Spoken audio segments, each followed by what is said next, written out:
आज इस मासलपुर की पवित्र पावन धरा पर पधारे हुए मेरे कबीले के सरदारों, मैं एक आपका छोटा सा बालक जो आज दूसरी बार माइक के हाथ में पकड़ रहा हूँ, फिर भी मैं आपको कुछ अच्छा बोलने की कोशिश करूँगा। कुछ गलती हो तो क्षमा करना। सबसे पहला मेरा मुद्दा है कि गांवों में एक प्रचलन चल रहा है कि फलाने को टिकट मिल गया, वो आरएसएस में था, तो मेरा समाज आरएसएस की ओर भगता जा रहा है, आरएसएस में जॉइनिंग कर रहा है, आरएसएस के मीटिंग ले रहा है।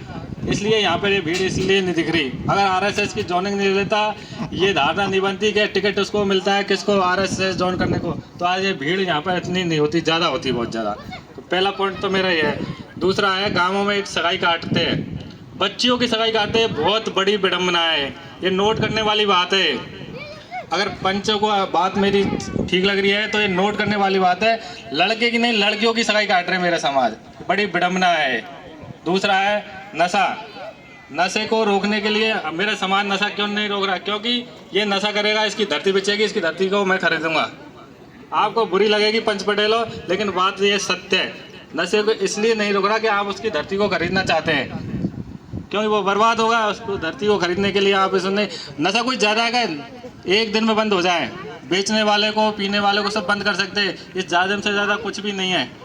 दूसरा है कि नशे को रोकने के लिए हमें गांव-गांव में मीटिंग करो, या ये कुरीतियों को मिटाने के लिए छोटी छोटी मीटिंग करो गाँवों में, तभी जाके वो होगा। अब मैं एक कहानी के माध्यम से आपको समझाना चाहता हूँ। छोटी सी कहानी है, आपका ज़्यादा समय भी नहीं लिया है मैंने। एक बार एक टोपी विक्रेता था, अपना जीवन पालन करने के लिए वो टोपी बेचता था। उसके बाद में जैसे ही वो टोपी बेच के जाता था, एक पेड़ मिला था, उसके नीचे वो आराम करने लग गया, क्योंकि वो परेशान हो गया। उस पेड़ के नीचे बहुत सारे ऊपर बंदर रहते थे, नीचे वो सो गया। उसकी जो शेष बची टोपियों को वो सारे बंदर ले गए।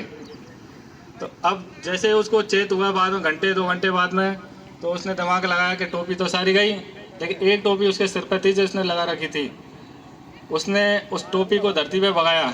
जैसे उसने भगाया तो जैसे ही बंदरों ने भी वो सारी टोपी भगा दी, उसने इकट्ठी कर ली। ठीक, कार्यक्रम चलता रहा, टोपी बेचता था, आता रहता। कुछ दिनों के बाद में वो क्या है, धरती से चला जाता है। तो उसके बेटे भी यही धंधा करते हैं। तो उसका बेटा भी एक बार उसी पेड़ के नीचे आता है और वो उसके बंदर वो टोपी ले जाते हैं। जब उसके बेटे ने वो टोपी पटकी तो बंदरों ने नहीं पटकी। उससे बोला कि जब तेरा बाप तुम्हें पढ़ा सकता है तो क्या हमारा बाप भी हमें नहीं पढ़ा सकता है? तो मेरे कबीले के सरदार, उसका कहने का मतलब, ये कहानी का ये है कि हमारे पूर्वज जिस संस्कार में जीते थे, वो संस्कार आज बिल्कुल खत्म है। जय हिंद, जय भारत। ये थे